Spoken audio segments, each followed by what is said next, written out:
Muy bien, ahora sí ya estamos transmitiendo a través del canal de Facebook del Grupo de Estudios sobre Eurasia. Bienvenidos a todos los que hacen tiempo para venir a escuchar esta plática tan interesante. La mesa de hoy está enfocada en Rusia y Asia Central. ¿Qué ha ocurrido en Rusia y en Asia Central? ¿Qué ha ocurrido en esta región durante el año 2023 y qué predicciones se tienen para el 2024? Bueno, es un gusto para mí presentar a la doctora Valentina Prudnikov Romeico de la Universidad del Mar, al doctor José Jesús Bravo Vergara de la Universidad de Guadalajara y al maestro Genaro Beristain Aguilar de la Facultad de Ciencias Políticas y Sociales de la UNAM. Es un gusto tenerlos con nosotros. Les recordamos que este evento está en el marco de hacer una evaluación global, un recuento de lo que ha ocurrido en la región de Eurasia en el último año. Esta es la tercera mesa. En semanas anteriores ya se compartieron sobre el noreste de Asia, sobre el sudeste asiático, hoy sobre Rusia y Asia Central, y mañana estará la mesa sobre Medio Oriente. Entonces, para todos los interesados, pues ya pueden ver las mesas anteriores en el canal de Facebook, a través del canal de YouTube. Esta que estamos en vivo, bienvenidos a los estudiantes, profesores y el público en general. Y mañana también estaremos transmitiendo a través de nuestro canal. Entonces, bienvenidos a todos. Tenemos un excelente panel y sin más preámbulo, vamos a iniciar con la discusión. Entonces, iniciamos la primera pregunta en este orden. La doctora Romeico, el doctor Berenstein y el doctor Bravo.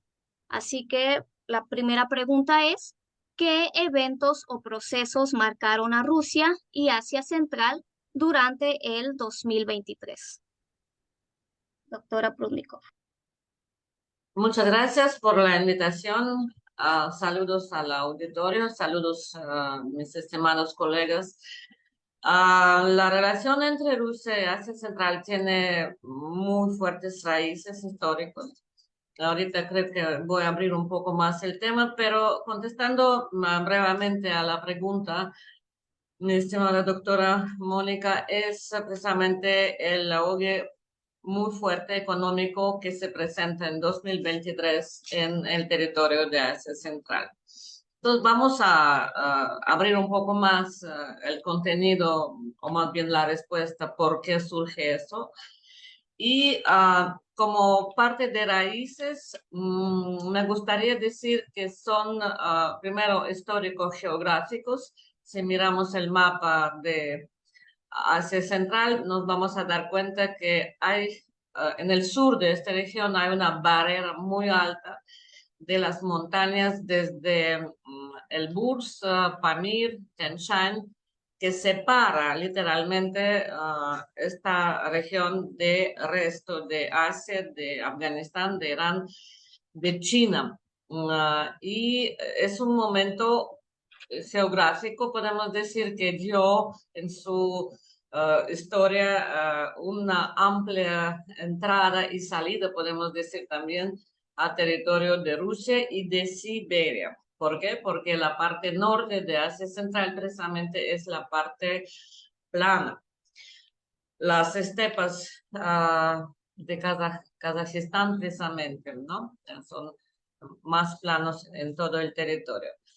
Ahora, yo creo que tendremos que pensar mucho en la cercanía de la región a China. Es decir, la región se encuentra geográficamente ubicado entre China y entre la Federación Rusa actual.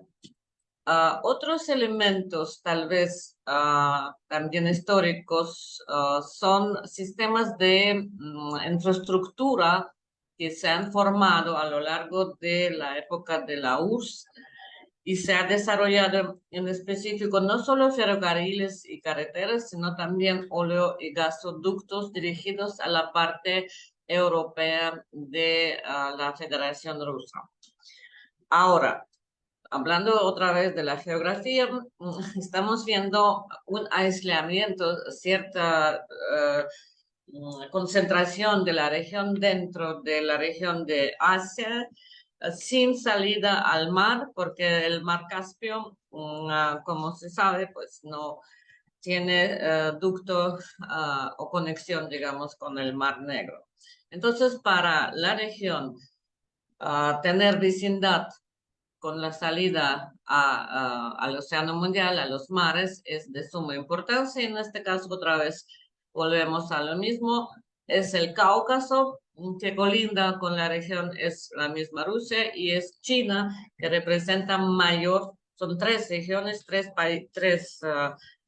conjuntos de países que representan gran importancia para cinco países exsoviéticos, ¿no? Entonces son stanes, stan significa estado en turco. Bien,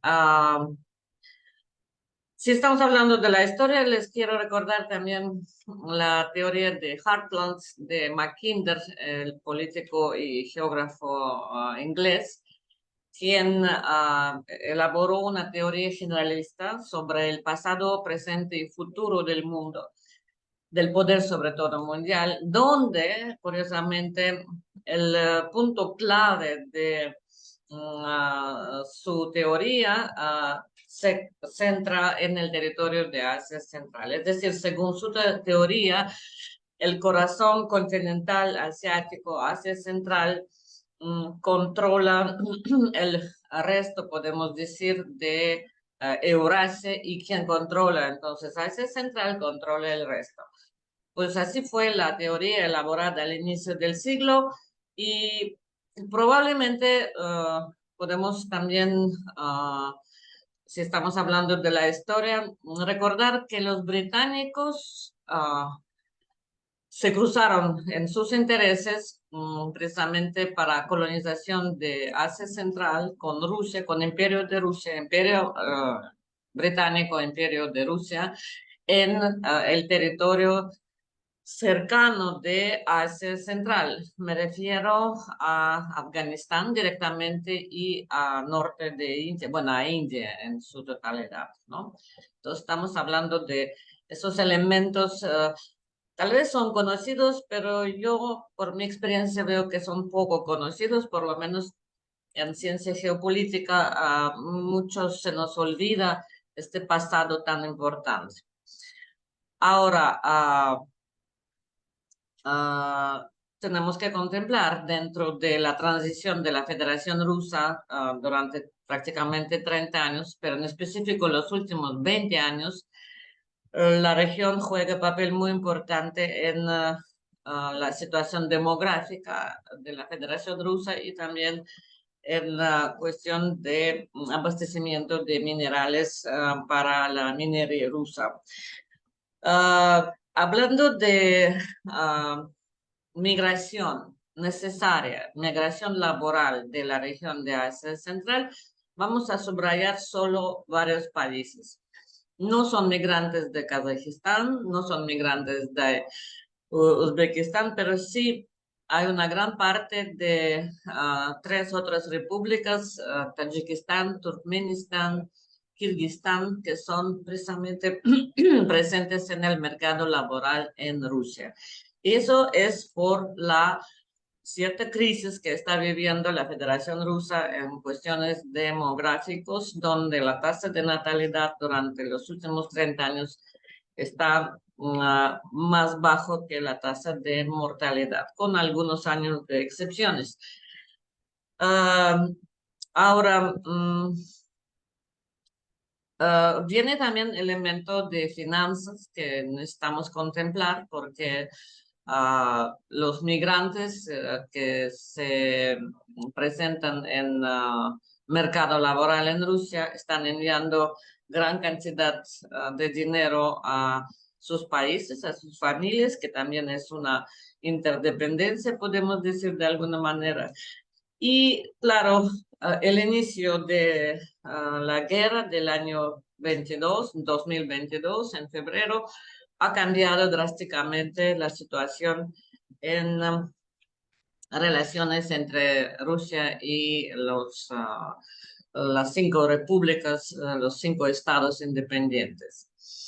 Han pasado cosas muy interesantes, no solo interdependencia, no solo el sentimiento de los vasalles anteriores, del sentimiento de la URSS, sino también cierta independencia real que está mostrando algunos presidentes de la región, como presidente de Kazajistán, presidente de Turkmenia, y llama atención también la última novedad que ha sucedido hace poco, en noviembre, la visita del presidente de Francia, Macron, a precisamente Kazajistán. Entonces, sin grandes vueltas, quiero subrayar, aunque históricamente siempre era Uzbekistán que pretendía ser líder en esta región, es hoy Kazajistán, que es la clave, podemos decir, política, económica y también podemos decir clave de desarrollo del futuro de toda esta región. Bien, ahora yo pienso que regresando a términos, a la situación con consecuencias de inicio de la invasión rusa en Ucrania, necesitamos recordar que a lo largo de casi un año y medio tenemos una gran migración de la región de Rusia a precisamente Asia Central, también de Bielorrusia y de algunas regiones también de fronterizos, podemos decir, de Ucrania, porque la situación de guerra pues no favorece, ¿verdad?, el estado laboral. Pero en este caso estamos hablando de mayor migración, en específico a partir de septiembre de 2022, a partir de febrero de 2023, debido a migración huyendo de la movilización. Porque en Rusia, pues sucede, en la guerra suceden las pérdidas bastante grandes. Entonces, movilización fue declarada en septiembre, pero en febrero, por ejemplo, no fue declarada, sino es un proceso algo forzoso y el pueblo, sobre todo hombres jóvenes, han decidido huir literalmente del país. ¿A dónde? En Cáucaso y en las repúblicas asiáticas.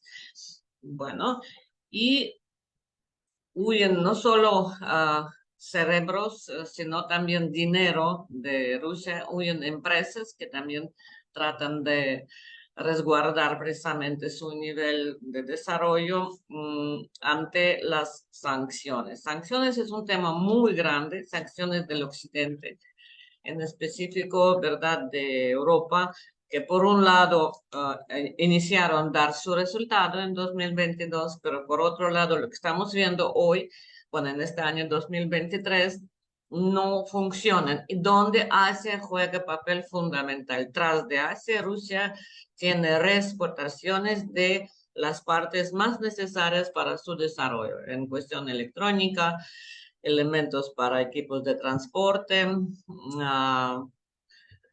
para aviación, etcétera. Es decir, es entendible, Rusia aislada, Rusia en problemas de sanciones, no tiene otra ventana, podemos decir, más cercana. Sí, China relativamente también ha apoyado a Rusia con al inicio, sobre todo con exportaciones, pero China recibió ciertas advertencias por parte de Estados Unidos, entonces ha cambiado un poco su postura, ¿verdad, presidente? Sí. Y lo interesante que Asia Central, al contrario, abrió más, podemos decir, de manera más amplia sus puertas. También finanzas, empresas nuevas, bancos, atracción de dinero, atracción de cerebro y en general el florecimiento de la economía, lo que estamos viendo, lo que literalmente nadie esperaba, yo creo, como resultado de la guerra en Ucrania. Bien. Así es, gracias, doctora Prudnikov. Muy interesantes eventos los que ha destacado, que podemos retomar en las siguientes preguntas. Y ahora le cedo la palabra al maestro Beristain y misma pregunta, eventos o procesos que marcaron la región Rusia y Asia en el 2023. Bueno, antes que nada, también reitero mi agradecimiento por la invitación. Le agradezco muchísimo a la maestra Edith Encin por esta invitación y pues me da muy congratulo, me da mucho gusto estar aquí con destacadas colegas y destacados colegas. A mí me gustaría hacer como rompimiento, salirme un poquito de la región de Asia Central, ya que la maestra, la doctora Valentina habló ampliamente. Yo quisiera destacar los eventos que pasaron en el Cáucaso Sur, estando muy contemporáneos, sobre todo algunos conflictos congelados y otros que empiezan a revivirse. En este sentido, pues como importante es la ubicación de Transnistria, un estado enteramente desconocido o básicamente muy desconocido desde nuestra perspectiva como latinoamericanos, una región que se encuentra entre Moldavia y Ucrania y que desde el inicio del conflicto entre Ucrania precisamente y Rusia, esta región albergó esperanzas de poder conectarse con Rusia si es que se amplía la toma de territorio por parte de Rusia sobre Ucrania, llegando hasta Odessa y de ahí acercándose a Transnistria. En este sentido, y debido al conflicto entre Ucrania y Rusia, perdón que sea tan repetitivo, la región de Transnistria, que actualmente alberga unos 5.000 soldados rusos, está con expectativas de que es posible que Ucrania tome represalias sobre los transnistrios debido al conflicto que tiene en Ostetia, bueno, en la región generalmente del Donbass. En este sentido, también me gustaría llamar la atención acerca de las dos repúblicas que surgieron tras un conflicto en Georgia, que sería Asbajia y Ostetia del Sur. En este sentido, siguen vigentes los conflictos. Estas dos regiones o estas dos repúblicas autoproclamadas aún no cuentan con el reconocimiento internacional, más que nada no cuentan con el reconocimiento de la Organización de las Naciones Unidas, pero ha habido distintos focos de tensión en Georgia, aunque el Estado georgiano ha recibido precisamente a muchos rusos desde el conflicto con Ucrania, como bien comentaba la doctora Valentina. Georgia recibió una cantidad sustancial de inversiones provenientes de Rusia, también recibió mucho talento que estaba huyendo del reclutamiento forzoso ruso y que pues al menos para Georgia ha tenido como un pequeño respiro a la tensión que tenía con Rusia precisamente por la región de Abjasia y Ostetia del Sur.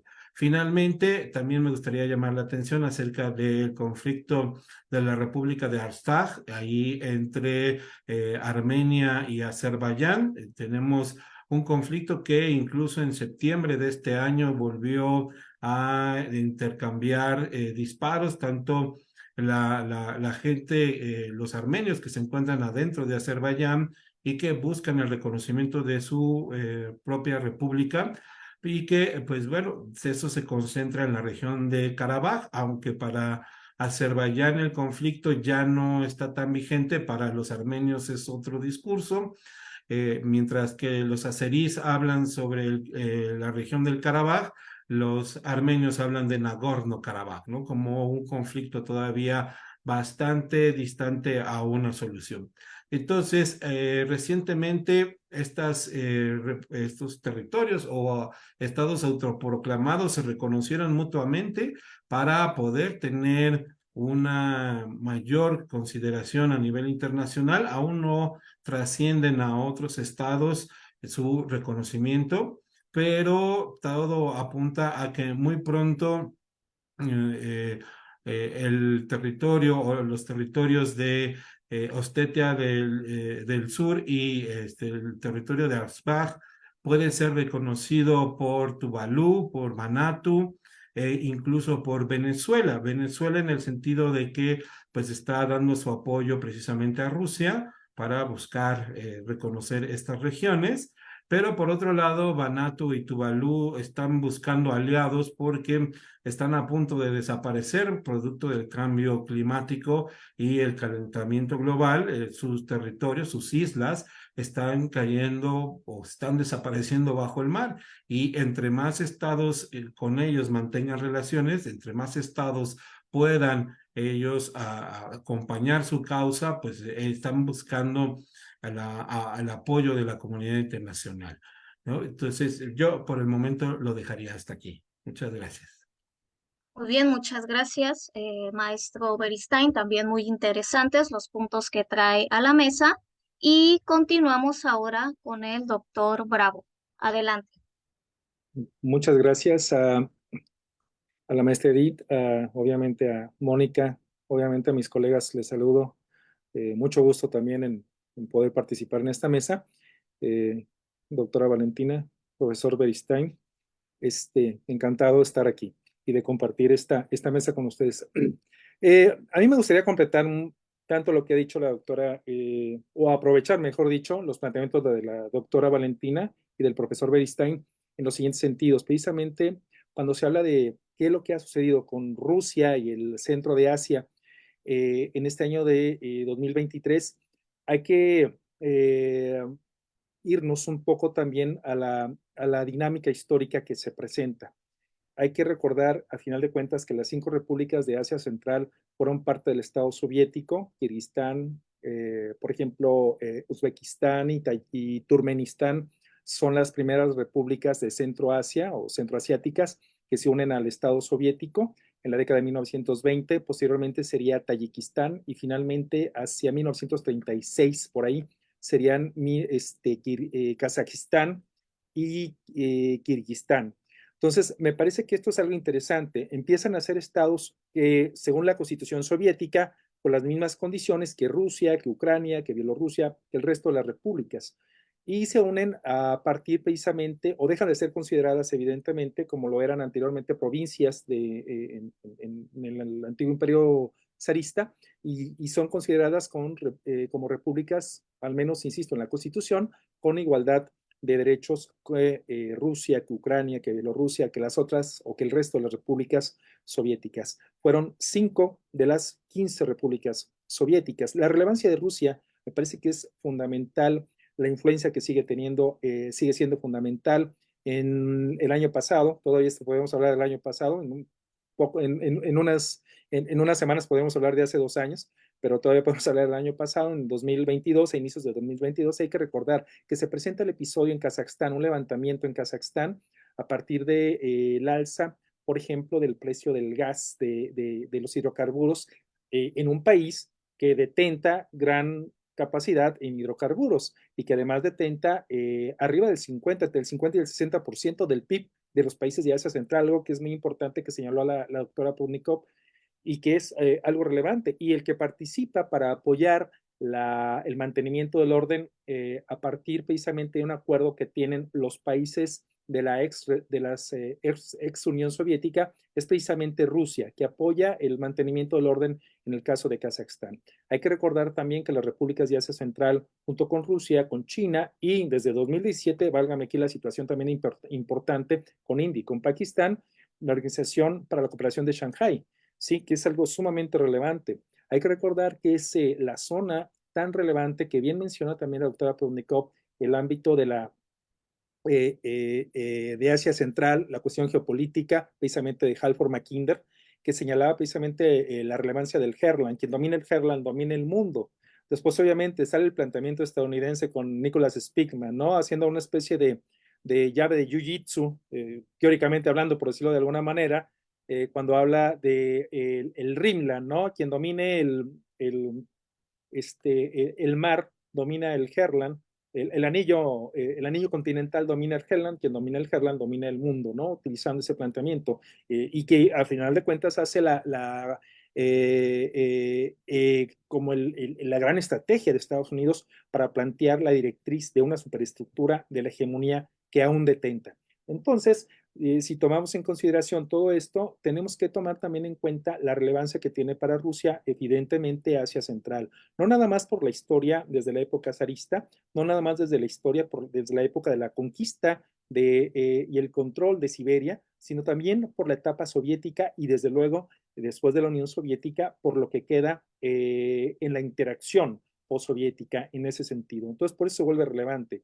Rusia, un gran país el país más grande del mundo todavía, pero además de eso, con una gran capacidad en hidrocarburos que pretende también mantener una dinámica de control o de directriz en el manejo de los hidrocarburos con algunos países de Asia Central, fundamentalmente con Kazajstán, con Uzbekistán, con Turkmenistán, desde luego, y con algunos países de el Cáucaso, como Azerbaiyán fundamentalmente, ¿no? Entonces estamos hablando de una cuestión también que se vuelve sumamente importante.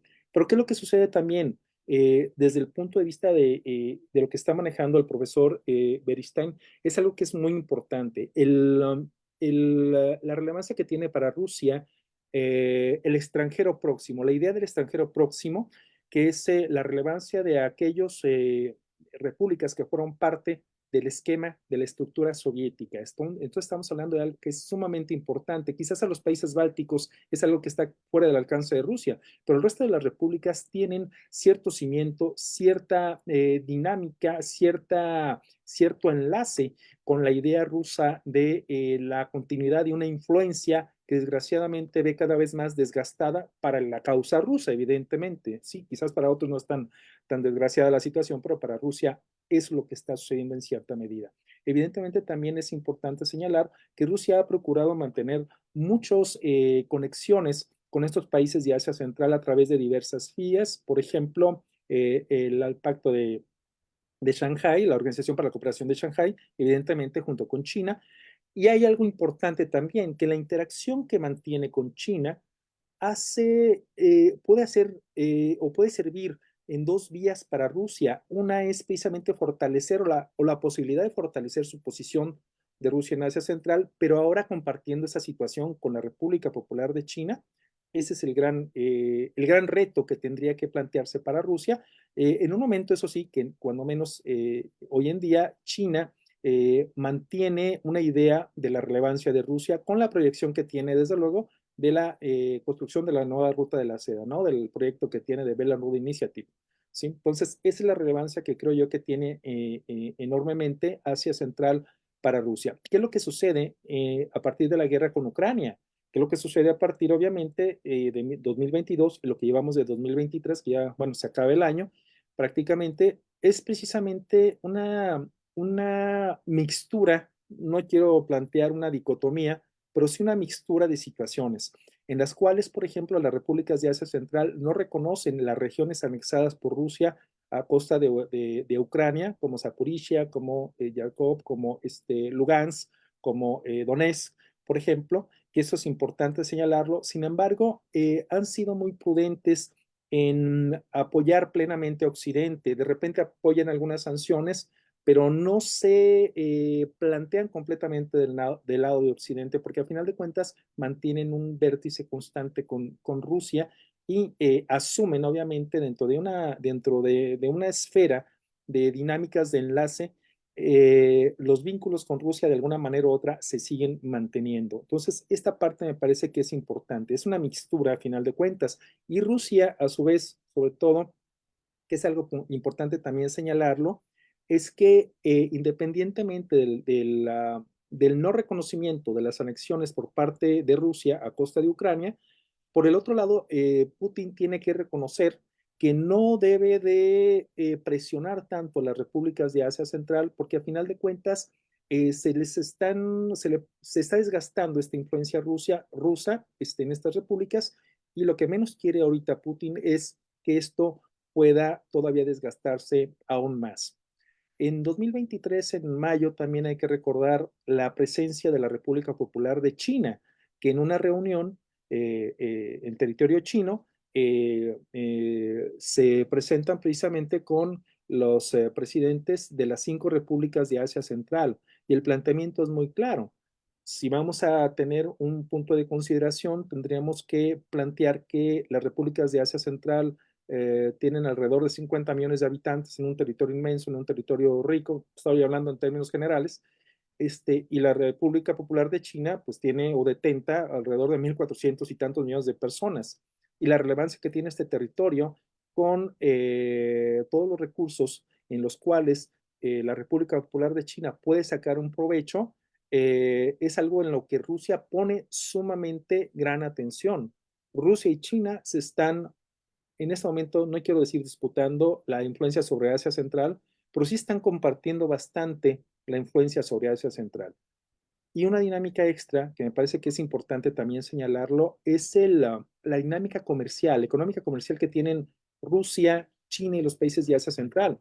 China tiene esa gran proyección de Belt and Road Initiative, por un lado. Por el otro lado, Rusia tiene este gran esquema de libre comercio que tiene con repúblicas como Bielorrusia, como Armenia, que ahorita está un poco endeble la situación con Armenia, como Kirguistán, como Kazajstán, que me parece que también es muy importante este punto, en el cual es la Unión Euroasiática, Unión Económica Euroasiática, sí, desde 2014, precisamente de forma inmediata después de la anexión de Crimea por parte de Rusia, cuando se crea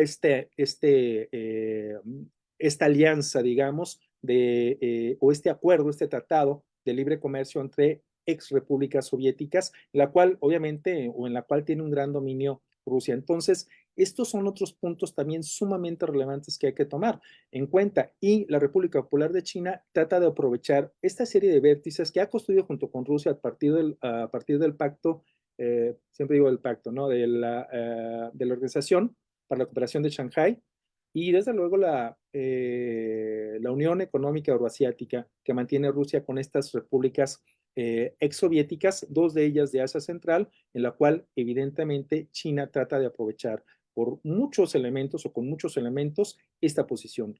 Hay que recordar una cuestión que es muy importante. Quiero hablar un poco en ese sentido de China y la relevancia que tiene en Asia Central y cómo pueden compeler, por decirlo de alguna manera, o tener una interacción, mejor dicho, plena con Rusia y algún entendimiento positivo con Rusia en la dinámica que pretende China. China pretende con The Belt and Road Initiative tres elementos fundamentales o tres objetivos fundamentales. Primero, un acceso a aquellas fuentes de materia prima. Segundo, un mercado final para los productos que tiene China. Pero el tercero es sumamente relevante, es la construcción de una infraestructura en ese camino hacia la hacia la obtención de materias primas y hacia los mercados finales para sus productos, pero también la creación de un soft power chino, de una buena imagen por parte de la República Popular de China. Y lo que está haciendo China es con dinero. China tiene dinero y es lo que está careciendo Rusia en este momento. Rusia no tiene dinero, está ocupada en la guerra con Ucrania, ha incrementado, incluso, válgame la situación aquí, su presupuesto militar en un momento en que Rusia está demasiado desgastada en su imagen ante el mundo, pero también económicamente. Entonces yo lo dejaría en este momento hasta aquí. Gracias. Muy bien, muchas gracias, doctor Bravo. Entonces, a partir de estos eventos que ustedes han mencionado y que podríamos hacer dos lecturas, ¿no? La relación entre Rusia y las repúblicas de Asia Central, pero también temas no se pueden limitar al carácter nacional, pero que sí quedan fuera como dejando de lado, no se puede completamente, pero haciendo un poco de lado el conflicto ruso-ucraniano, tendencias que se viven a nivel subregional o a nivel nacional. Ya lo mencionó, la migración, la dependencia que puede surgir entre Rusia y repúblicas centrales, de todas las más pequeñas, Tayikistán y Kirguistán, lo podemos ver también a partir de los diferentes aliados de la Federación Rusa, que conflicto de Nagorno-Karabaj o Siria del Sur, y cómo son conflictos latentes que eventualmente despiertan o sufren una escalada, y a partir, bueno, de esta relación con un tercer actor que es la República Popular de China. En este contexto, continuamos con la siguiente pregunta y le cedería la palabra al maestro Beristain. ¿Qué podemos esperar en la región para el 2024? Muy bien, pues a mí me gustaría comentar que, bueno, algunos conflictos estarán todavía vigentes, sobre todo los conflictos en estas estas repúblicas autoproclamadas, pero yo consideraría ya un cambio sustancial en el conflicto con Ucrania para 2024. Desde mi perspectiva, Ucrania ya agotó todo lo que podía. Zelensky ya se quedó prácticamente solo y no tiene mayor cantidad de recursos para llevar al frente de batalla. Entonces, yo consideraría que terminado el invierno, por ahí de marzo o abril del próximo año, estaríamos viendo ya un acercamiento definitivo entre Rusia y Ucrania para establecer una salida ya diplomática al conflicto. Veo difícilmente que Rusia pueda renunciar a los territorios que ya están ocupados, entonces tendríamos que ver en ese sentido qué podrá negociar Zelensky para no pasar a la historia como el presidente que perdió una parte importante de Ucrania. En otro sentido, pues, perdonen ustedes, en otro sentido, ya sin la atención que requiere y el esfuerzo que requiere Rusia para poner atención en el conflicto de Ucrania, para finales del próximo año, yo veo un mayor acercamiento a los países de Asia Central, precisamente para evitar que otras naciones, como lo comentan mis contertulios, quizá estas naciones se vean tentadas de acercarse a Estados Unidos y sus aliados, y entonces pues ahí va a tener otro frente abierto Rusia, precisamente para disminuir la posibilidad de influencia de las potencias occidentales en Asia Central. Y para finalizar, podría yo comentar que apagado el conflicto en Ucrania, Estados Unidos está vislumbrando un conflicto con China por la cuestión del cambio sustancial que está teniendo China, el crecimiento económico, y pues el punto de inflexión precisamente será Taiwán. Entonces, aquí China necesitará ahora de Rusia y de las provincias, perdón, de las repúblicas de Asia Central, precisamente para no estar sola ante un conflicto de Estados Unidos y sus aliados de la OTAN. Hace unos meses la OTAN también marcó a China como una potencia beligerante en su contra, una potencia sensible. No sé qué tanto territorio de China está en el Atlántico Norte, ¿verdad? Para poder especializarse o para poder fijarse en China como una posible amenaza. Entonces, es muy importante ver cómo los teatros de conflicto van a ir evolucionando. Seguramente Armenia no le permitirá a Azerbaiyán el corredor que necesita para unir las dos vertientes de su territorio. Tendrá Azerbaiyán que lidiar con los grupos de kurdos que se encuentran en el Karabaj, y Georgia pues tendrá que tomar una decisión sustancial si continúa con sus pretensiones de acercarse a la OTAN, con sus pretensiones de acercarse a la Unión Europea, porque pues ya ha visto lo que le sucedió a Ucrania, y pues Georgia no tiene las capacidades ni las posibilidades que en su momento tuvo Ucrania, ¿no? Y que pues a pesar de todo el apoyo internacional, a pesar de las sanciones, pues Rusia resistió, Rusia aguantó, y pues creo que llegará un impasse ahorita con el invierno que se perfila bastante frío, entonces no creo que haya movimientos sustanciales hasta, lo repito, el próximo año, en tanto marzo o abril por ahí.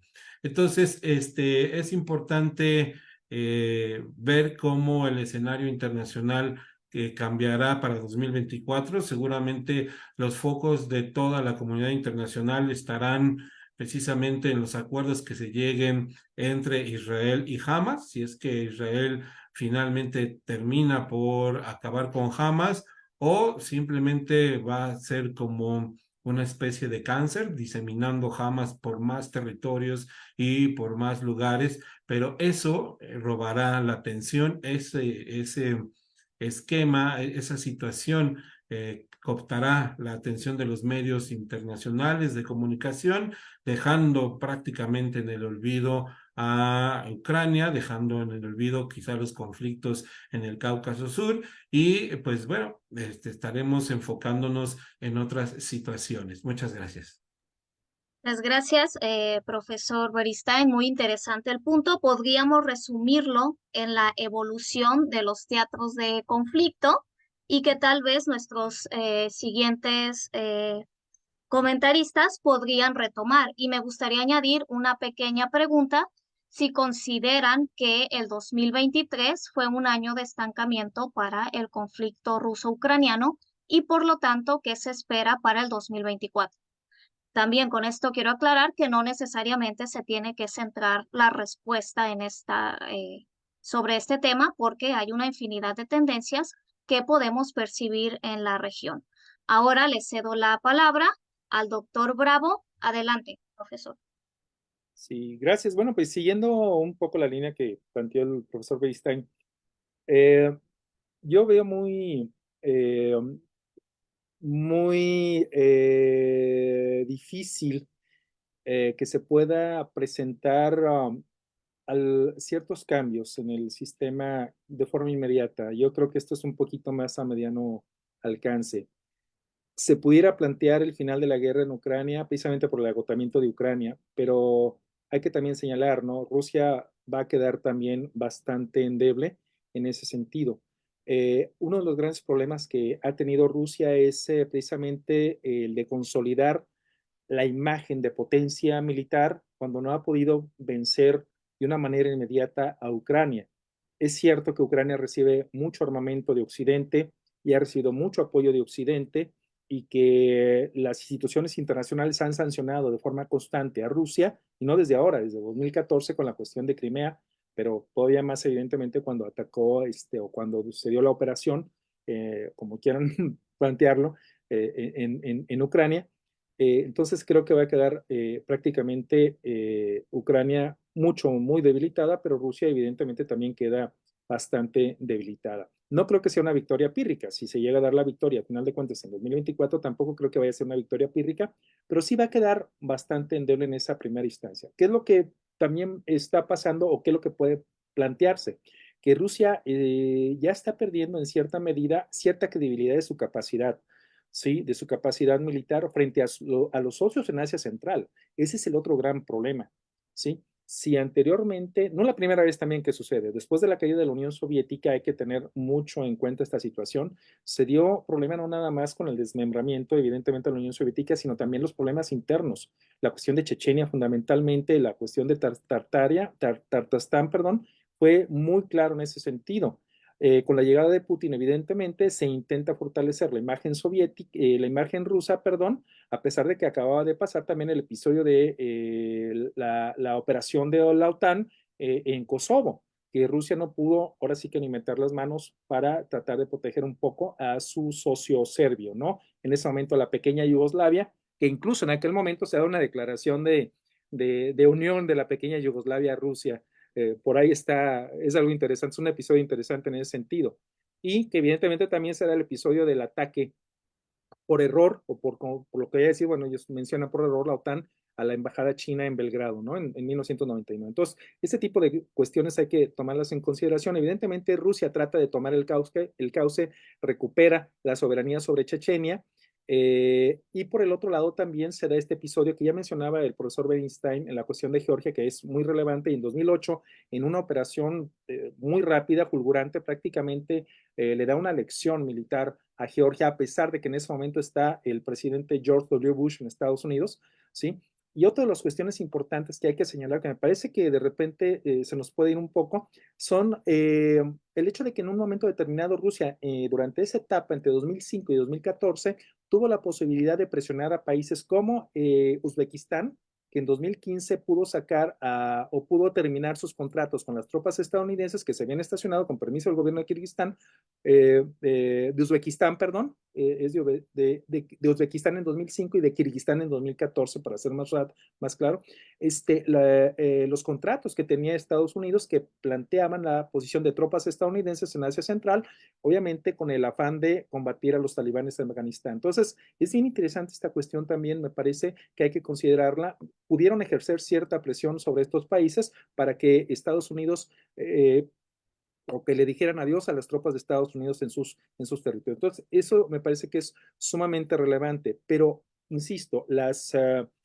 sanciones desde 2014 por la incorporación, la anexión de Crimea a Rusia y, desde luego, la situación posterior que se da en 2022 por la cuestión en Ucrania, han estado debilitando económicamente a Rusia. Evidentemente también hay que plantearnos, la resistencia de Rusia es una cuestión histórica, no nada más de Rusia, también hay que recordar que Ucrania, siendo parte de Rusia, ha sido parte también de este esquema ruso históricamente, en su momento, cuando resisten la invasión de Napoleón, cuando resisten la invasión alemana, durante la etapa soviética, evidentemente, y que tienen cierto vértice en ese sentido, tienen cierto entendimiento y capacidades similares en cuanto a la idea, la resistencia. La diferencia son las capacidades materiales económicas que tiene uno y que tiene otro. Y evidentemente ahí la ventaja la tiene Rusia respecto de Ucrania. Pero insisto, evidentemente también, aunque saliera ganando el conflicto, Rusia va a quedar en cierta medida o puede resultar desgastado. No quiero ir más allá, sino al menos desgastado. Y desgastado también en su imagen en el ámbito internacional. Y una de las cuestiones que detenta el poder no nada más es enseñar el músculo del armamento, el músculo de la capacidad económica, sino el poder significa obtener los resultados que buscas. Y ahí Rusia me parece que ha quedado bastante endeble en ese sentido. Claro, al menos en este momento, insisto, al menos en este momento. Y lo que sí es que este espacio o esta desviación o esta ocupación, mejor dicho, de Rusia en la cuestión de Ucrania ha planteado cierta distanciamiento en la atención que le debe a Asia Central, y esa atención que le debe a Asia Central la está aprovechando China con este planteamiento que ya hicimos en 2023, con el establecimiento de China con los países de Asia Central, pero también con la atención que están prestando cada vez más países como Irán y países como Turquía. Incluso países como la India están prestando más atención todavía a Asia Central de la que prestaban antes. Entonces, esto se vuelve algo sumamente interesante. Y si bien es cierto que Rusia puede tratar una dinámica con estos países en foros como la Organización para la Cooperación de Shanghái o a través de una vía económica como la que ha planteado con la India, la venta de gas o la interacción que tiene China con Rusia, que puede tener China con Rusia a través de los ejercicios Vostok, los ejercicios militares Vostok que se han estado presentando en 2018 fundamentalmente y en 2022, en donde participan varios países con tropas, son áreas en las que Rusia quizás pudiera recuperar un poco de la influencia que ha estado siendo desgastada por la atención que ha prestado, desde luego, a la cuestión de Ucrania y, desde luego, a la aparición de países muy poderosos como China, con una economía fulgurante que pinta para ser la primera economía del mundo. Adelante. Gracias. Muy bien, muchas gracias, profesor Bravo, y continuamos con la doctora Valentina. Adelante.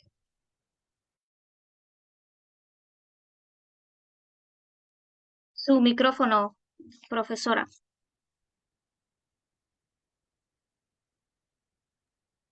Ya, gracias.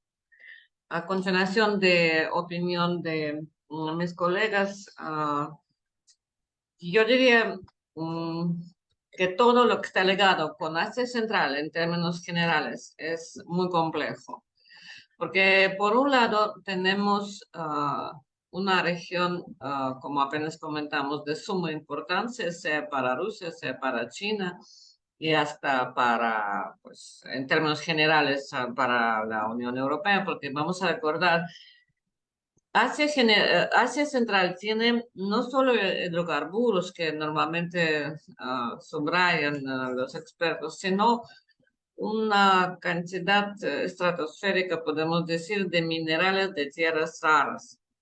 Toda esta zona montañosa es de suma importancia. Hay también elementos radiactivos de diferente origen, etcétera. Por otro lado, vamos a recordar que es la región poco poblada, con excepción de Uzbekistán, pues los otros estados son poco poblados. Aún tenemos que contemplar si por tradiciones islámicas la región muestra la tasa de crecimiento bastante favorable. La tasa de natalidad está casi 2 veces más alta que la tasa de mortalidad. Por un lado. Por otro lado, la complejidad también se encuentra en un carácter patriarcal de la población. Por ejemplo, vamos a pensar que a la par con Mongolia, que está relativamente cerca, por lo menos con Kazajistán, eh, país que literalmente brincó de feudalismo a socialismo, hoy día sí muestra grandes avances en el sentido de desarrollo democrático. Bueno, avances, no podemos todavía contemplar Mongolia como país democrático, pero eso también se se protege, podemos decir, de alguna manera por parte de las políticas del Occidente. Podemos contemplar que la importancia de Occidente es muy importante. Asia Central sigue siendo no solo patriarcal, sino regímenes autoritarios. Todos regímenes, incluso recién cambiado presidente de Kazajistán. Sin embargo, lo que estamos viendo, sus 2 años de gobierno son regímenes autoritarios y todo en suma con este carácter patriarcal de la sociedad nos da, contestando a su pregunta, nos da la respuesta negativa. No van a haber grandes cambios. Sin embargo, como apenas comentaron mis colegas, los cambios están afuera de la región. Eso sí, estamos viendo de manera bastante clara. Rusia, José Bravo, sí estoy de acuerdo. Por un lado, está debilitada. Ojalá y las reelecciones en marzo de 24 no van a provocar algún levantamiento social. Pero la cantidad de las pérdidas humanas en la guerra también es bastante fuerte y lo que está provocando descontento, podemos decir, en la sociedad. Sin embargo, Rusia sí está más metida en problemas de reexportación precisamente por parte del territorio de Asia Central, por parte de China, por parte de India en especial también, Irán, Turquía. Ahora se supone que hay también huella rusa en conflicto de Hamas y Israel. Es decir, hay bastante área. Rusia está ocupada en áreas políticas y económicas, pero también en temas militares debido a deficiencia precisamente también en su armamento.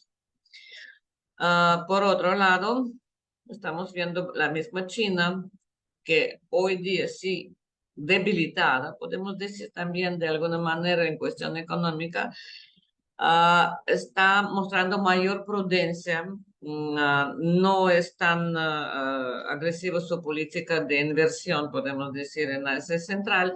Sin embargo, ya ha metido bastante dinero y vamos a recordar que la nueva ruta de seda precisamente va por la antigua ruta de seda, ¿no? Está marcando, bueno, los janatos que se han establecido en Asia Central hoy día también están involucrados en un nuevo esquema de ruta de seda nueva, ¿no? Y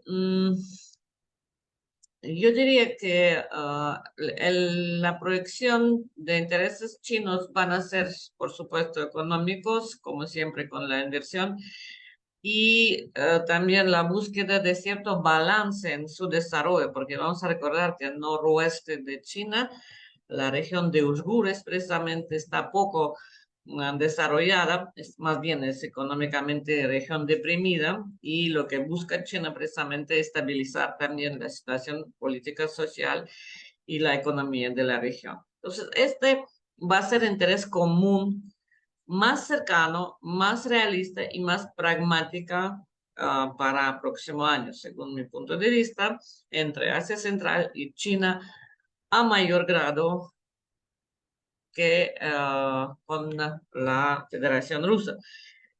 Ahora, hay que ver las cifras también. Si las reexportaciones tras del territorio de Asia Central son mayores en comparación con la inversión y consecuencias de esta inversión china en territorio de Asia Central, entonces mis aseveraciones no tendrán tanta base, pero pues es cuestión de ver. Ahora,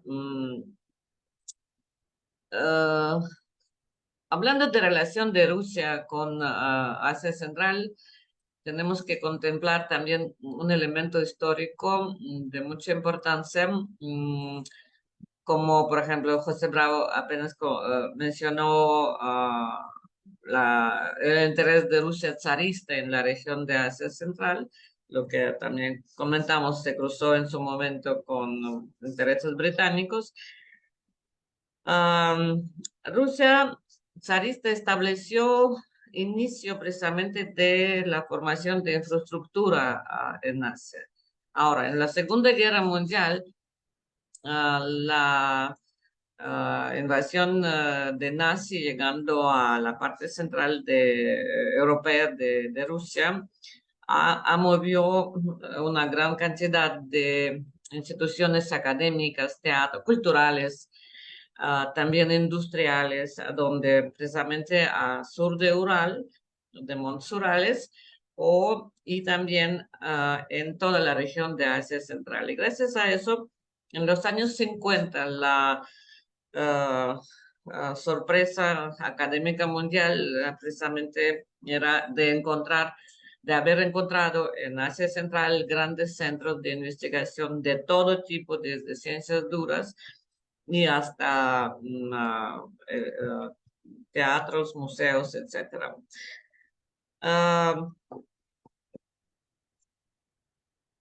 Ahora no sé, yo digo, Rusia que sí tiene dinero por las exportaciones de hidrocarburos, que son también exportaciones a India y a China, que sabemos este año subió a 50 casi por ciento las exportaciones las exportaciones rusas a China y también como 30% a India de gas licuado, me refiero.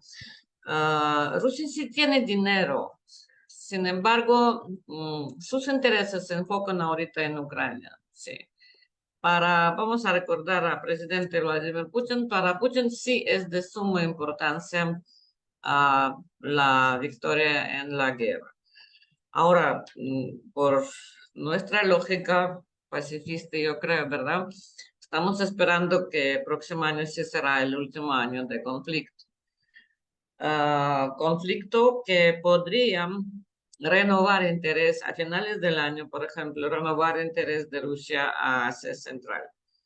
No quiero otra vez decir, no quiero decir que Rusia no tiene, sí sigue con interés, pero es como que es interés secundario, vamos a decir. Este año ha demostrado interés secundario. Y por otro lado, mismos países de Asia Central no estimulan su relación con Rusia debido a lo que comentamos, este auge de este año financiero, que vamos a recordar que creo que Tayikistán creció 7%, Georgia, si no me equivoco, 10%, Kazajistán, ahorita no recuerdo, 5 o 6%.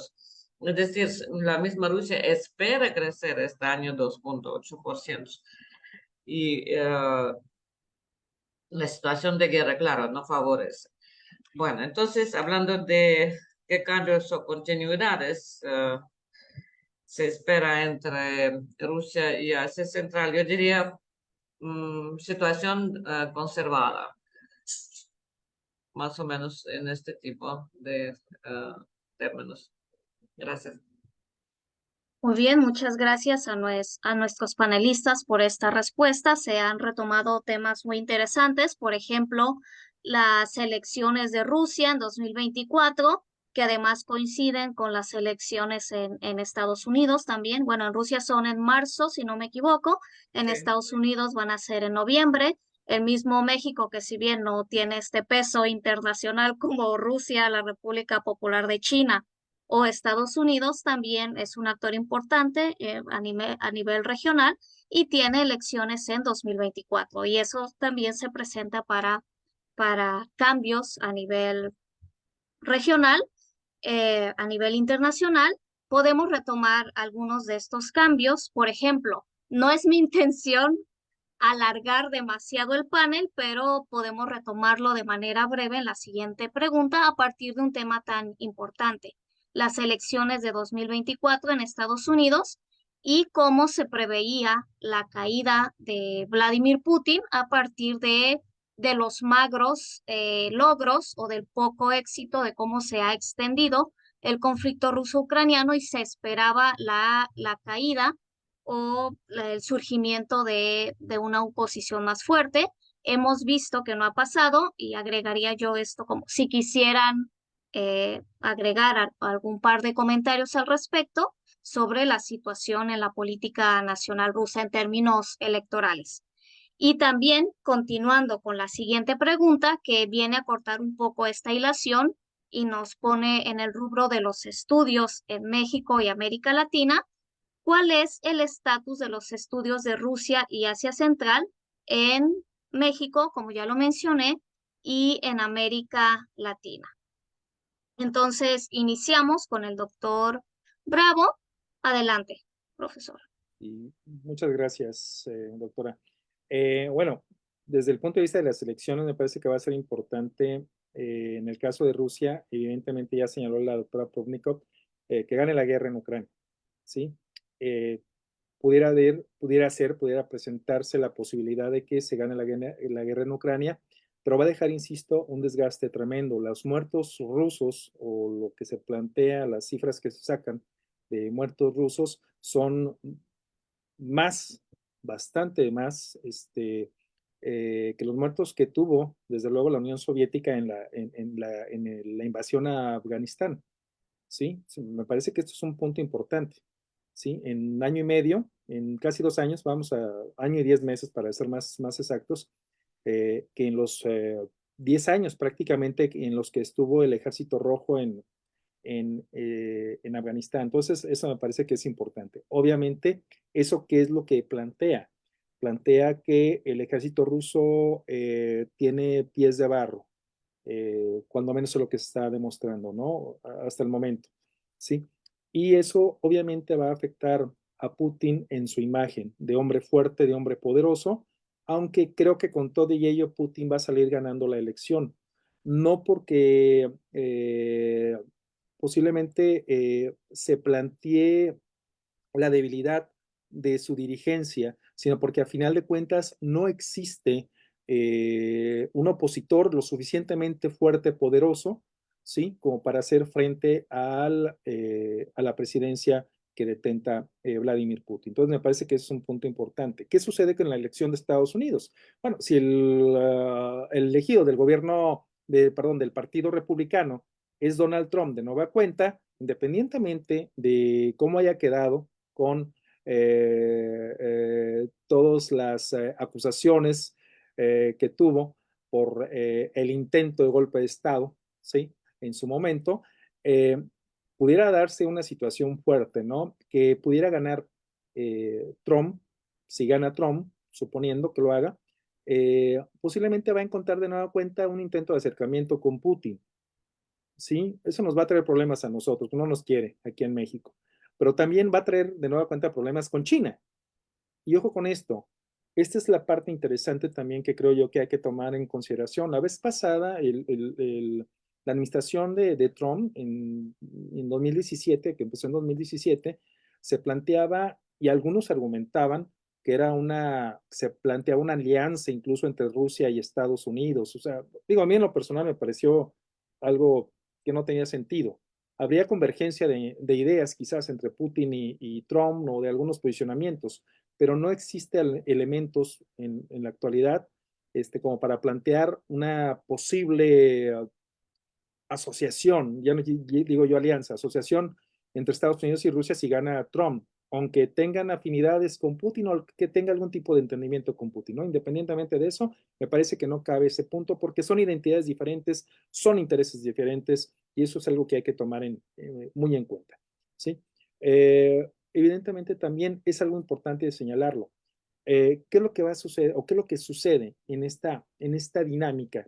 Me parece que Rusia tiene que ganar la guerra de Ucrania, o es la idea de Putin ganar la guerra de Ucrania, porque al final de cuentas eso afecta la idea identitaria de Rusia, ¿sí? Jamás aceptó Rusia ni en la época zarista, ni en la etapa soviética, ni ahora, obviamente, con una Rusia mucho más débil que en aquellos, posiblemente en comparación, que en aquellos tiempos, eh, jamás aceptó que se le topara, jamás aceptó que se atacara esa zona o que se disputara esa zona de influencia que había tenido o esa zona de dominio que había tenido. Entonces, esto me parece que es importante. La OTAN se expande, ¿sí? Constantemente y se ha expandido a costa en primera instancia de los antiguos países del bloque soviético, de los antiguos aliados del Pacto de Varsovia y posteriormente incluso con algunos socios o que fueron parte del Estado soviético, ¿no? Algunas repúblicas como las repúblicas bálticas que tienen su historia, ojo, me parece que también es importante señalarlo porque fueron anexadas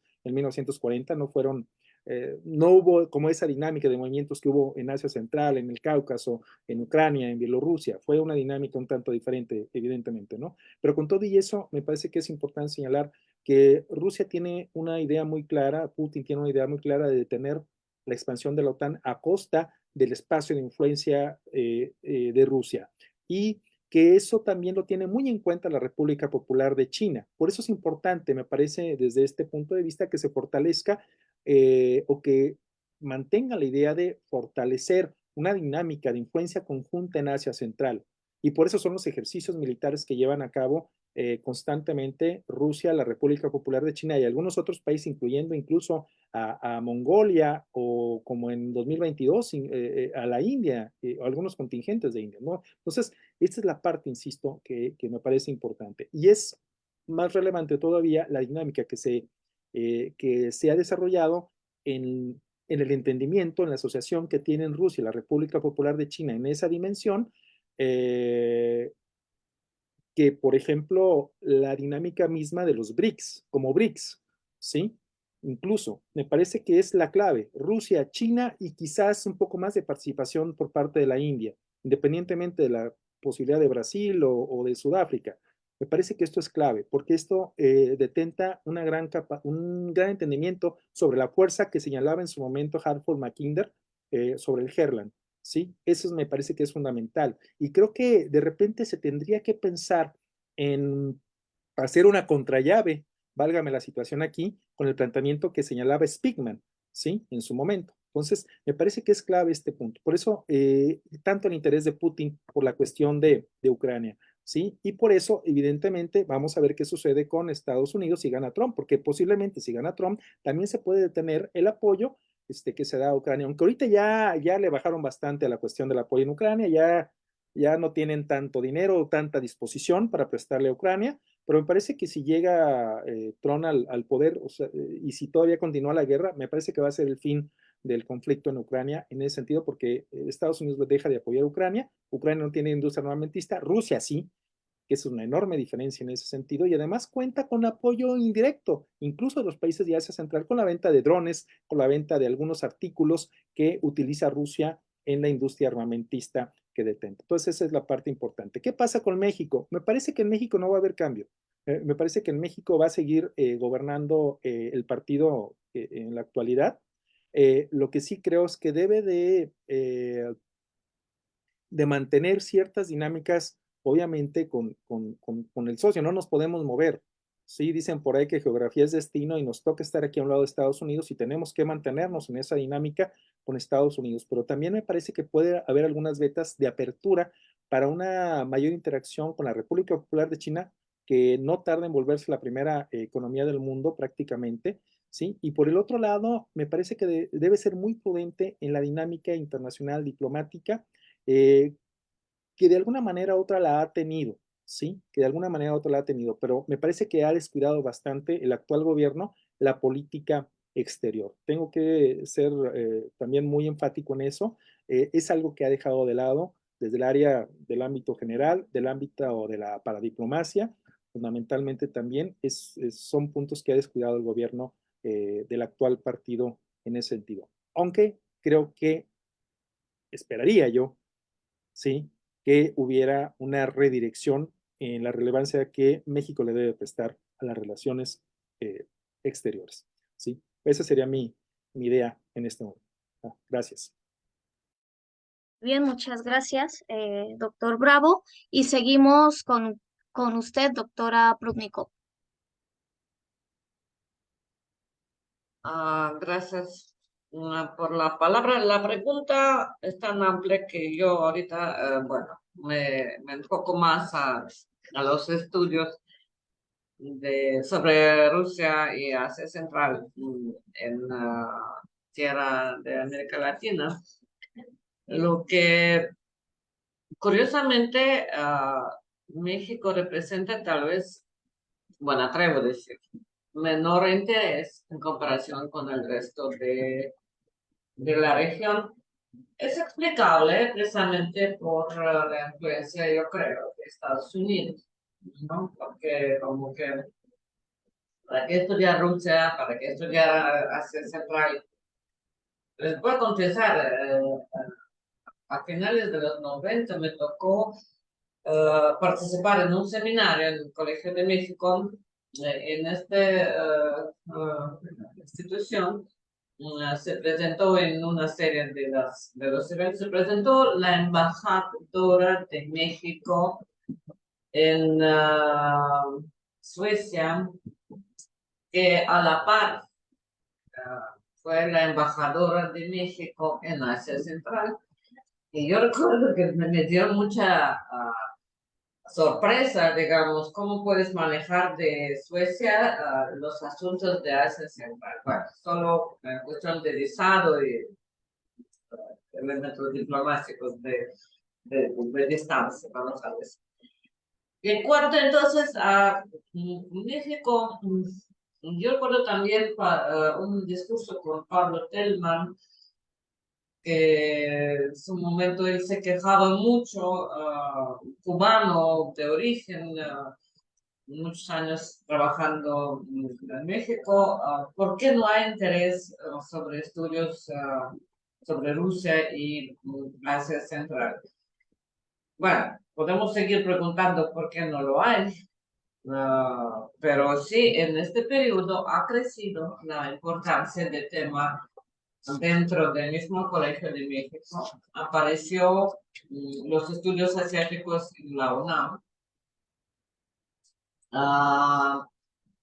Apareció, como usted, Mónica, sabe, el seminario sobre estudios de Rusia, con la base, digamos, de la Universidad de Colima, de alguna manera, pero representando prácticamente todas las universidades interesadas, que incluso desde norte, desde Baja California, ¿no? Y hasta Veracruz. Es decir, sí, poco a poco está creciendo el interés.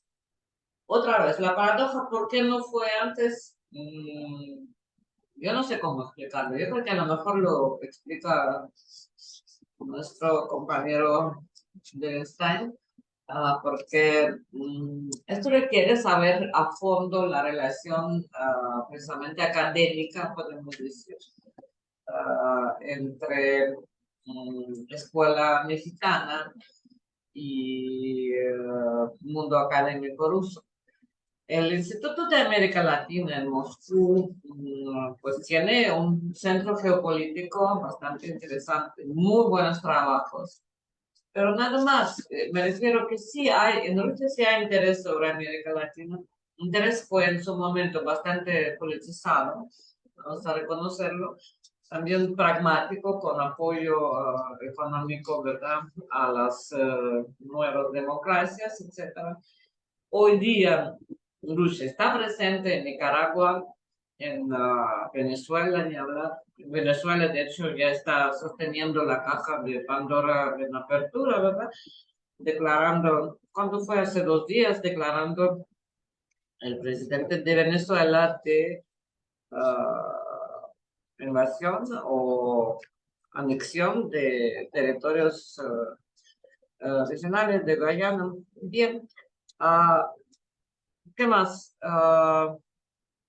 Yo creo que sí, para América Latina y para México en especial, en la búsqueda de la diversificación de su posición en el mapa político mundial y sobre todo diversificación de su también comercio, de su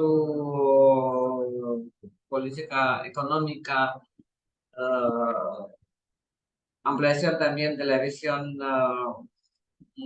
histórica y cultural, estaría interesante aumentar la cantidad de centros de estudios.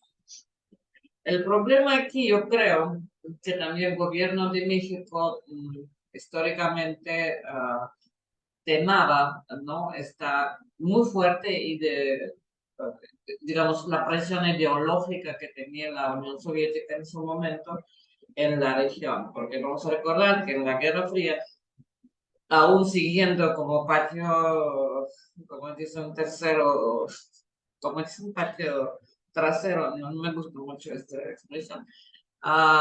América Latina representaba gran reto para Rusia. Vamos a recordar crisis del Caribe, ¿no?, con Cuba y precisamente el gran interés de Comecon e incluir países latinoamericanos en proceso de integración de Europa Oriental. Pero, para ser sinceros, vamos a recordar que sí eran las metas también políticas, ¿no? Esta competencia con Estados Unidos, concurrencia ideológica, podemos decir, del mundo bastante diverso, pero bipolar. Bien, entonces yo no pierdo esperanza que si se amplía la cadena de instituciones, la red ya está, lo que estamos viendo, bueno, yo en mi memoria estoy viendo si se amplía. No es suficiente, según mi punto de vista, debido precisamente a la magnitud de territorios, debido a la magnitud de cómo está involucrado en toda esta agenda mundial, ¿verdad? El escenario tan agudo, lo que estamos ahorita viendo, Rusia, Asia Central, China, Grupo de Shanghái, otros organismos, ejercicios militares que hacen también, pero también no perdemos de la vista, está muy cerca de Irán, Turquía, ¿no? Entonces sí son grandes actores y jugadores que están formando hoy la palestra principal de la geopolítica mundial. Gracias. Muy bien, muchas gracias, doctora Valentina. Creo que yo me he visto beneficiada y me ha tocado sufrir también los retos de la escasez de centros educativos, de materias, incluso de mesas de discusión, que incluso a principios del siglo XXI se abordaban en México y en América Latina, pero se ha visto de manera constante este aumento por el interés y las instituciones que dedican recursos a estos temas. Y para cerrar con broche de oro, maestro Beristain, adelante con sus comentarios. Pues muchísimas gracias nuevamente. Bueno, yo también veo un escenario difícil en cuanto a la situación del 2024. Bueno, no sé si sea muy difícil, pero sí veo un escenario que pues estará acarreando los conflictos del 2023.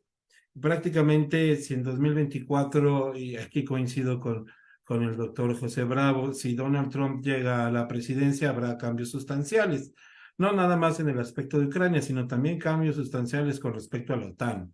Y parece ser que si Trump cumple con lo que promete, pues la OTAN volverá al sarcófago, volverá al lugar donde no le prestan los recursos suficientes, y entonces desde que comenzó el conflicto con Ucrania, hubo un cambio sustancial en la OTAN, incluso recibió 2 nuevos miembros, se amplió la alianza precisamente por producto del conflicto, pero esto es impulsado en gran medida por Estados Unidos, y si Estados Unidos pierde el interés, o si Donald Trump concretamente no tiene interés en la OTAN, porque a instancias de él se pierde mucho dinero en la OTAN, bueno, no a instancias de él, sino pensamiento de él, de Donald Trump, se invierte demasiado dinero en la OTAN, pues entonces la OTAN entrará nuevamente en una etapa bastante letárgica, ¿no? En cuanto a la posición y el conflicto que pueda surgir con China, yo veo que sería netamente económico. Dudo mucho que Donald Trump quiera mandar tropas a defender Taiwán, tal y como lo ha aseverado Joe Biden. O sea, Donald Trump es mucho más pragmático y no va a estar invirtiendo dinero en ese tipo de causas, ¿no? Y no porque sea una noble persona, simplemente porque no ve que sus negocios fuesen a florecer por conflicto muy lejos de Estados Unidos, como podría ser en el este de Asia. Perdón. Creo que también un clavo más a la derrota de los demócratas serán los escándalos que puedan surgir con el hijo de Joe Biden. Hunter Biden ahorita va a poder, o está a punto de enfrentar un proceso judicial en Estados Unidos, que obviamente eso va a robar la atención de los medios de comunicación, y van a dejar los juicios que lleva Donald Trump encima, ¿no? Entonces ahí vamos a ver un golpe más hacia los republicanos, y pues a pesar de que Zelensky fue esta semana a la Casa Blanca y al Congreso, no hubo dinero. Entonces los republicanos parece ser que tienen el sartén por la mano hasta este momento. En el sentido de la imagen, concuerdo con el doctor José Bravo en el sentido de que se ve desgastada la imagen de Rusia, pero yo sí quisiera decir que la imagen de Estados Unidos también está muy desgastada. O sea, no pasan de drogadictos. O sea, el problema sustancial que tiene Estados Unidos, y que no se ve una solución, y que eso va a tener un problema con nosotros en 2024 si llega Donald Trump al poder, es precisamente que mueren casi 120, 130 personas al día por sobredosis en Estados Unidos, ¿no? Producto de los opioides, producto del fentanilo. Entonces, pues ese es el arma con la cual China se está moviendo, mandando y mandando, inundando los precursores químicos para que, pues, si existe la demanda, pues existe la oferta. Y aquí, para tratar de darle una respuesta, no sé, me atrevería a esforzarme muchísimo con la pregunta de la doctora Valentina: ¿por qué no hay muchos estudios en nuestro país? Creo que en este gobierno y los gobiernos anteriores estamos navegando por instrumentos. O sea, México no, nuestros líderes no han establecido cuál es la posición que quieren para México en el mundo. Entonces nos llevan por instrumentos con golpes de ciego, vergüenzas hemos atravesado con el embajador de Panamá, la designación y las designaciones en Panamá, en Rusia, ¿no? En muchas partes, en Estados Unidos también. Y entonces, para mí, China tiene bien claro cuál es la posición. Los líderes chinos saben cuál es la posición que quieren para China en el mundo. Putin precisamente sabe exactamente qué quiere para Rusia, cuál es la posición de Rusia. Milei sabe perfectamente cuál es la posición de Argentina en el mundo, pero en nuestro país no tenemos claro exactamente qué posición queremos jugar en este concierto internacional. Nuestros líderes actuales, lamento yo coincidir aquí con el doctor José Bravo, no se especializan en política exterior, no les interesan las relaciones internacionales y eso ha hecho que México se contraiga. Y se contraerá más en el 2024 porque habrá una picadora de carne política en nuestro país de aquí al 2024.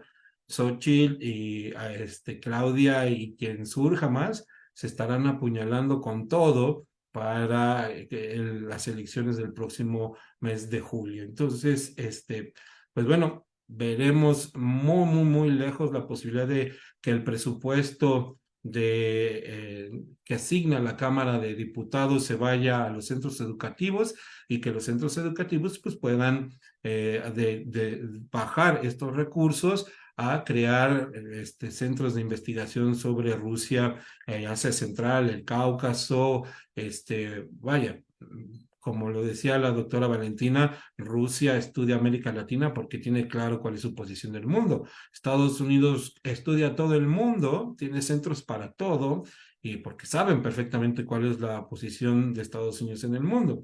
Entonces, pues México no puede acabar ningún tren, no termina una refinería, no hace bien un aeropuerto, entonces pues menos habrá recursos para generar, contratar más académicos. No, imagínense, es como pecado, ¿no? Abrir plazas para docentes es algo que pareciese que estamos acribillando gente, ¿no? O sea, hay dinero para muchas cosas, pero no hay dinero para ampliar la matrícula escolar, no hay dinero para ampliar los salarios de los docentes, pues mucho menos va a haber dinero para crear más centros de investigación.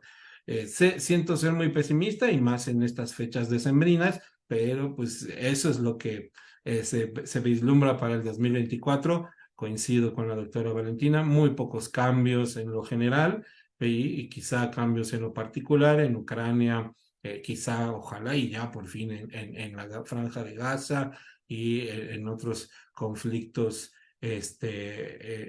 latentes, tanto en África, tanto en América Latina, con El Salvador, etcétera. Bueno, muchísimas gracias.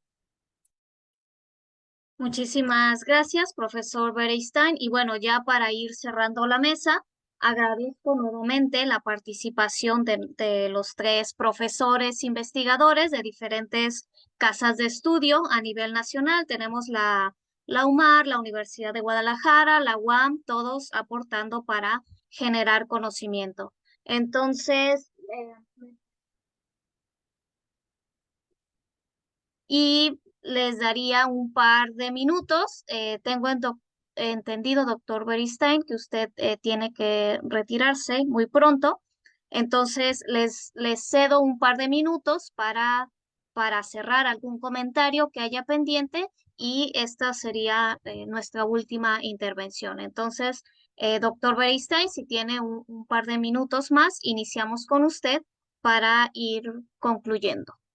Bueno, nada más para no agobiar a la audiencia con mi voz, les agradezco muchísimo la invitación, le agradezco muchísimo a la maestra Edith Encín por la invitación, le agradezco a mis colegas docentes sus comentarios y sus participaciones. Yo esperaría que desde nuestra trinchera sí podamos hacer lo necesario para continuar con los estudios de Eurasia, muy limitados porque pues no habrá recursos.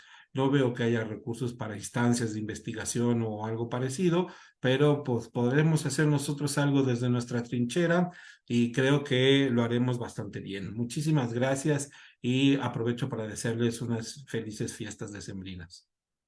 Muchas gracias. Doctor José Bravo, adelante.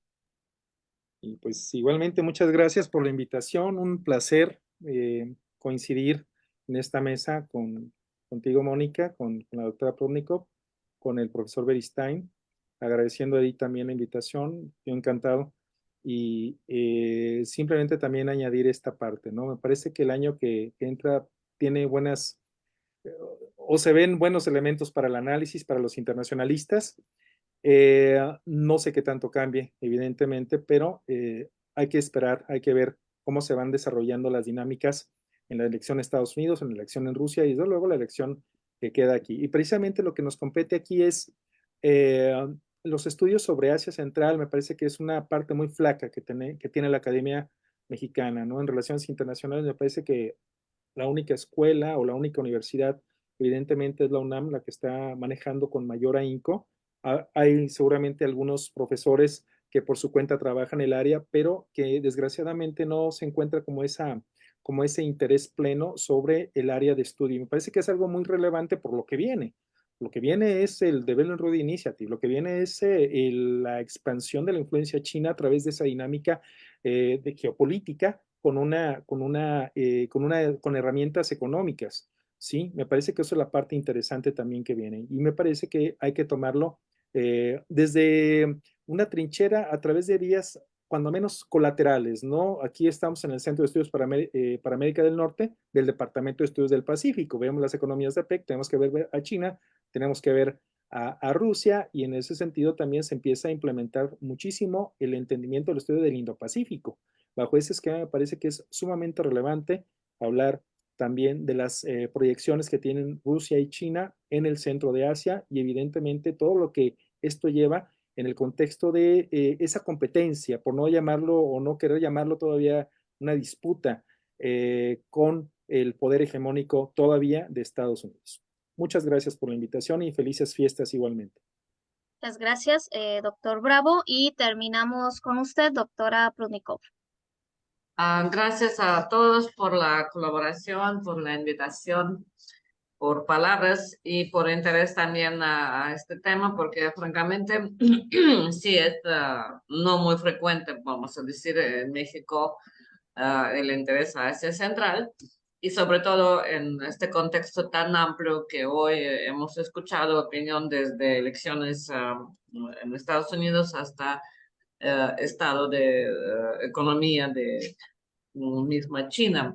Efectivamente, mi punto tal vez final en nuestro enfoque es que China, de ser país que va a rebasar a Estados Unidos a final de cuentas en su desarrollo, lo que está haciendo con crecimiento, ¿verdad? Va a usar a ese central como territorio de su influencia en correspondencia con el resto de Rusia, con Europa, con el resto de Asia, etc. Es la cercanía geográfica, sí, pero también Asia Central, en especial Kazajistán, hoy día busca de alguna manera, ¿verdad?, estar balanceando entre Rusia y China, de encontrar precisamente beneficios de ambos y no ser dependiente de nadie.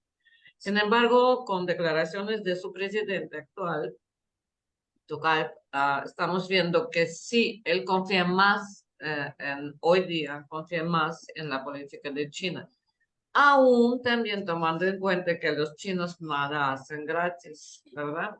Bien, con esta pragmática frase, idea de que nos está esperando, pero vamos a ver el año 2024 con mucha entusiasmo, porque si nos están esperando 3 elecciones, de veras qué coincidencia. Países más importantes para nosotros, empezando por México, ¿verdad? Estados Unidos, Rusia. Y yo con una fuerte esperanza que sus familias, su salud y bienestar de sus casas va en crecimiento y va a ser año próspero. Muchas gracias. Doctora Bueno, Mónica. sí, gracias. Agradezco nuevamente a nuestros panelistas por habernos dedicado su tiempo y su conocimiento. Es un gusto participar con ustedes, y gracias a la tecnología lo podemos hacer desde diferentes puntos del país, e incluso podría ser desde otros países. Y bueno, para nuestro querido público que nos está sintonizando, pues les agradecemos su presencia y su atención.